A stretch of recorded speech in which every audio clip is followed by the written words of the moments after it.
Today is the 29th of January.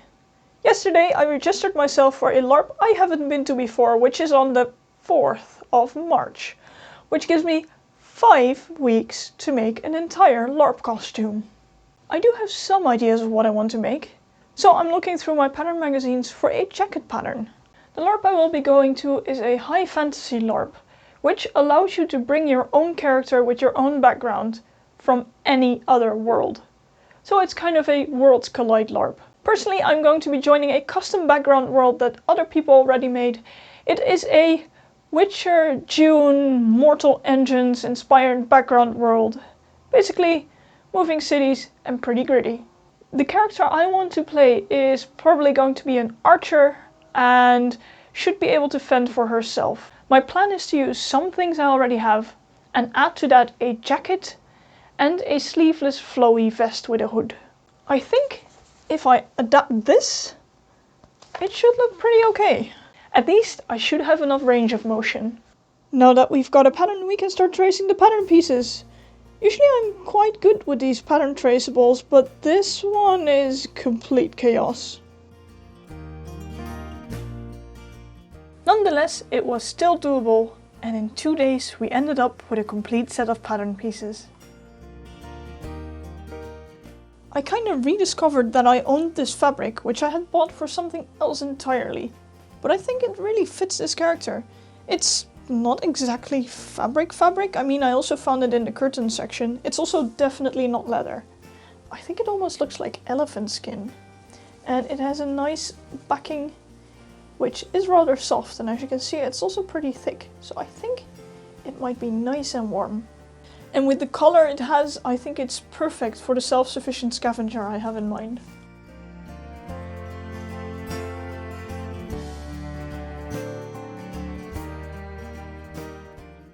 So unfortunately I just came to the realization that the 1.40 m of fabric that I've got is in no way long enough to make a proper long jacket like I wanted. I should have seen this coming, but oh well. What I can do, however, is make the jacket a slightly bit shorter, because I'm not even short that much fabric. It's still a decent enough length. I mean, the vest that I want to put over it is going to be really long anyway, so I will still have my flowy bits of fabric that I want. So that means I gotta fold the front, the back and the facing for the front, and then we should have enough fabric, I hope.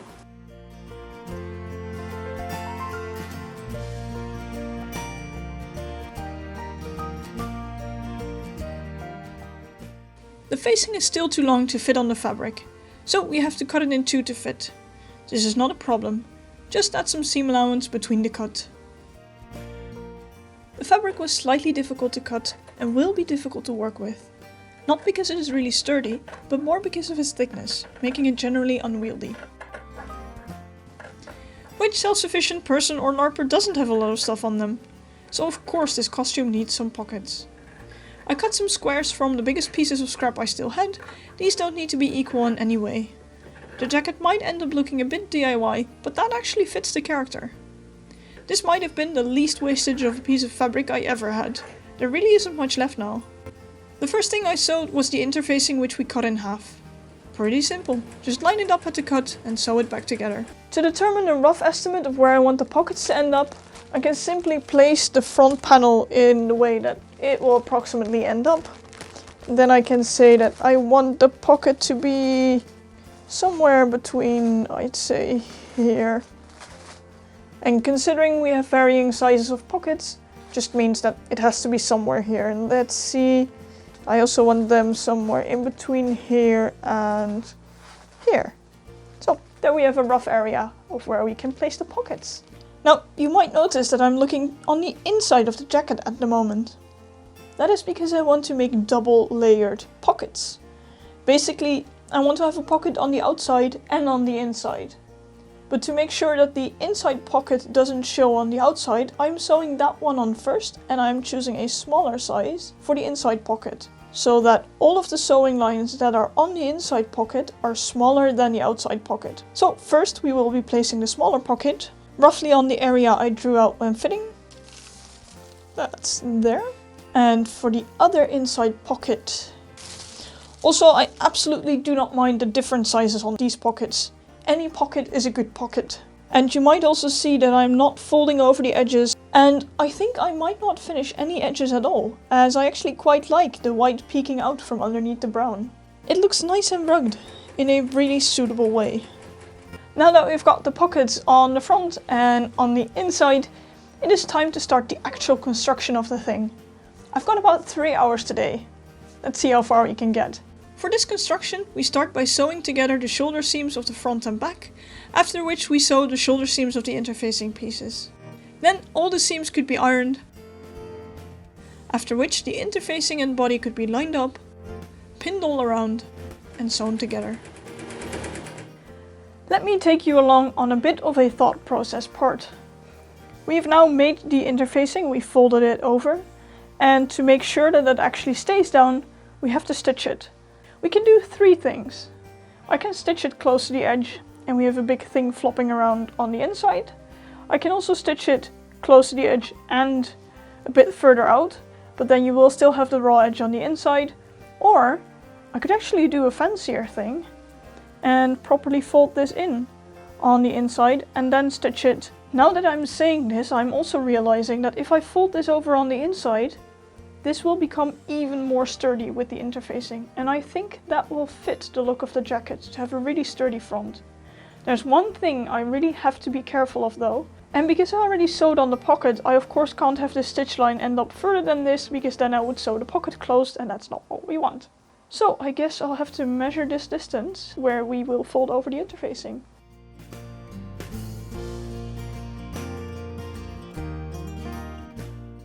In the end, this is what I came up with. I decided not to fold over the entire strip in the same width, because then it would have been really finicky to get all of this correct, and this wasn't even as wide as here, so it wouldn't even have been possible here. So up until, well, about 8 centimeters above the pocket, it's all 5.5 centimeters.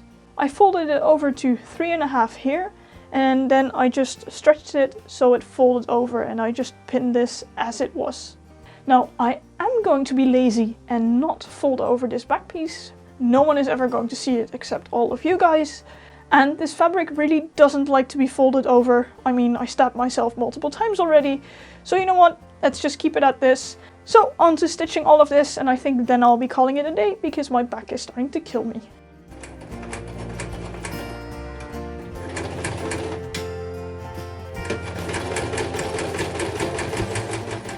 Looking at it like this, I realized I'm super happy with how I decided to stitch this. This distance, going like that, I think it looks super cool, and it's just a tiny bit of detail that this jacket needs. Also at the back, I'm quite happy with just a simple square. So let's continue with this tomorrow. I chose this pattern pretty specifically because it has really wide armholes, and that makes moving around, and especially the bow and arrow stuff that I'm going to do with this, a bit easier. However, it is a beginning of 2000s pattern, and I don't know what was up with the early 2000s, but everything was super boxy and super wide. So yeah, that's what this pattern is as well. This is my size, but as you can see, it's still quite wide, which is exactly the reason why I decided to pin it slightly smaller. But yeah, this is pretty wide as it is. I'm also just now realizing, now that this is super wide and I actually put in the interfacing, it's supposed to close like this. But I might even be able to get away with buttons, which also gets rid of some of the size. Still not a lot, but it's something. I might actually go with this, and that already gets rid of some of the side seam issues, so we can just sew them together, I suppose.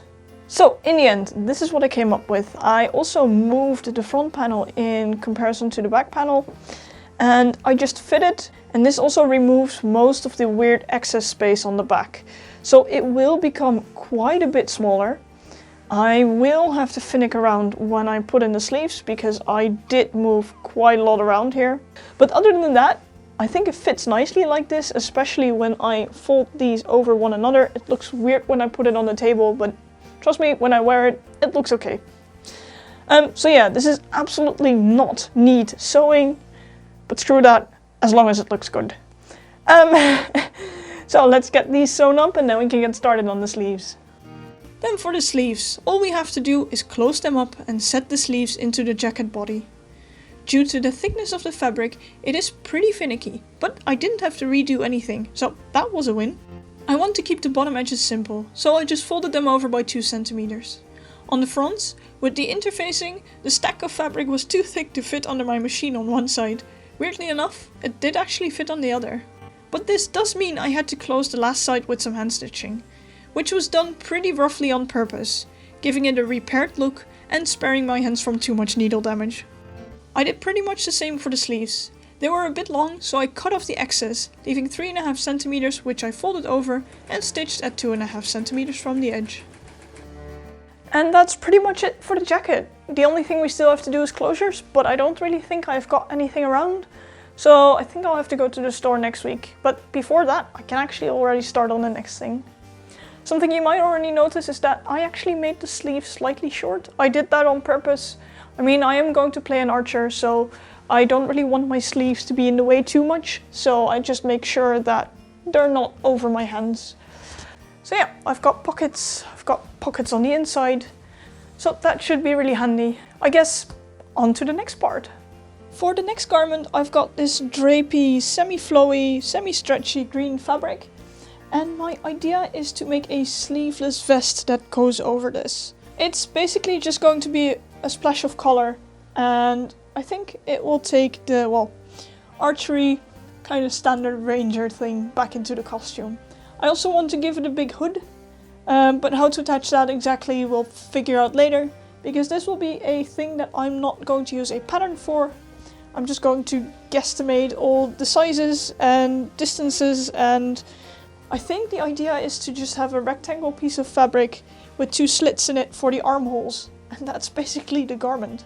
Considering I've got 1 meter 50 by 1 meter 85, it should be more than plenty, and I think I'm just going to take the 1 meter 50 for the length and have it hang all the way down. It's nearly at the ground, and I think that's plenty long enough. So let's do some measuring and then we can start cutting. The measurement around the back from sleeve to sleeve opening came to something around 62 centimeters. So with some length added to make it fall nicely in the front, I decided to cut the entire width to 1 meter 10. Then we could mark the placement of the sleeve opening and cut them as slits. This fabric is so stretchy, it doesn't need round sleeve openings. Just a slit is plenty. Here we go, this is what it looks like. It's just a rectangle with 2 slits in it, but that already makes a garment. It's still of course not what I want it to be eventually, but it is a nice start. First of all, you can see there's quite a bit of excess fabric here, and I want to get rid of it in some way, but I also want to put a giant hood on it, so I have to figure out what the best way is to get rid of that and to put the hood on. I also noticed that this is sliding down a bit, so I will have to figure out a way to put this back up again. And when fiddling around with it, I did realize, what if I fold this over a bit, or get rid of this, put a button here, and then pin it like that. I am left-handed with archery, so I have my bow in my right hand and I pull with left. If I put it like this, I know that this fabric is also not going to get in the way of me shooting arrows. Plus, it adds in a nice bit of asymmetry into a costume, which I really love. I don't like straight, symmetrical costumes. Put in some asymmetry, it makes it a bit more fun. So yeah, those are all ideas, and as we go along, I'll just figure out how to actually implement them. But first of all, I'm going to finish the edges of the armholes, because this fabric frays like mad and I don't want to end up with a garment that's just armholes. After zigzagging, it wobbled quite a bit, but that was pretty much as expected with this type of fabric. So for a slightly nicer finish, I double folded the edge and used a very slight zigzag to stitch it down. Today is a good day because I received a package. It's not necessarily a big costume part, but still, without this it will be really difficult to play an archer. Because of course there are 6 arrows in here. I bought the ones with the foam head because those were preferred by the LARP I'm going to attend, and I chose ones with noctilucent feathers. I know the glow in the dark is probably not going to show up that much at night, but still, they're really light, so hopefully they'll be easy to find in grass and everything. My holiday has arrived, which means that we can let the crafting chaos commence because we don't have much time left, so I hope to have this finished tomorrow. Which means that currently the first step we have to do, I think, is draft the hood. After we've got that, we can see how we can attach it to this. So let's start drafting and sewing a hood. To make a hood pattern, I traced around the cat hood pattern, as that was the shape I wanted. I just realized something which might save me a lot of work, but it does make the work I just did on the hood unnecessary. Anyway, I left quite a lot of fabric here. And this is actually almost enough to make a hood. The only thing I would need to do is attach an extra strip here. And for the asymmetry, if we then make a buttonhole here and a buttonhole here, I can just button these on the same spot. Now we still have the asymmetry. I can do my archery stuff. We've got a hood. This jacket would already be done. That saves me pretty much an entire day. So screw the hood I just made. We're going to attach a strip here, add 2 buttonholes, and then we're done. I measured the piece that needed to be added at 20 by 70 centimeters. So I cut that from the fabric and finished the front edge. After which it was attached to the main part of the vest. Now that the hood part is attached, the vest is pretty much done, except for the buttonhole on this side. But I can only do that after I've got the buttons, and I think I'm going to the city tomorrow, so we'll start with something else for now. I've got my arrows, but I don't have a quiver, so we'll need to make that. And when I went to grab my archery glove from the basement, there was mold on it. So we'll probably have to make an archery tab as well. I looked at simple finger tab patterns and tried a variation of something I saw online. To not waste any leather, I'm making some paper mock-ups first. Well, good thing that I'm making a mock-up, because this idea is not gonna work. The idea is that you put your fingers through, then have this end up on the inside of your fingers and then you can shoot. However, this finger is now in the way, so either I should have made 2 holes here, or just made a single one. I think I might actually go for that. So let's remake this mock-up. After changing the tab pattern to hold only 1 finger, we can cut this from a scrap piece of leather I had laying around. Luckily this is something that can be finished quickly, so on to the next and quite a bit bigger task. I want to go with a bucket bag style quiver that I can hang from my belt. For this, I measured the bottom of the bag by placing all the arrows on the fabric and approximated into a circle. As LARP arrows have a bulky head, quivers need to be slightly different shape compared to normal quivers. The width of the fabric I had left turned out to be a nice height for the quiver, so I just took that. Then I sewed it all together in a way that the opening at the top was slightly smaller than the bottom, to prevent arrows from falling out easily. After that, the bottom could be sewn in.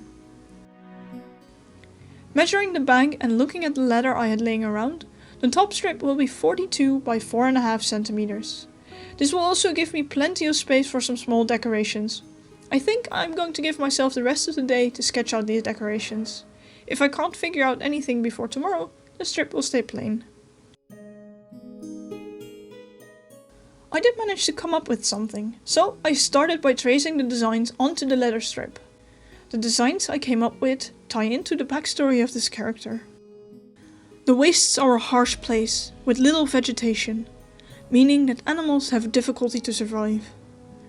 Many of them are the same as they were before, but some creatures have become twisted mockeries of their old selves. There are many names that are used for these creatures, but generally they are known as Egalach. While the most fearsome of the Egalach are undoubtedly the creatures that were already predatory before the fall, they are not the only ones affected in this way. Scavenger wisdom says that if you have never yet encountered an Egalach specimen of a particular species, then you only need to keep looking and eventually it will find you. Egalach are notoriously difficult to kill, so making a kill like this is definitely boast-worthy.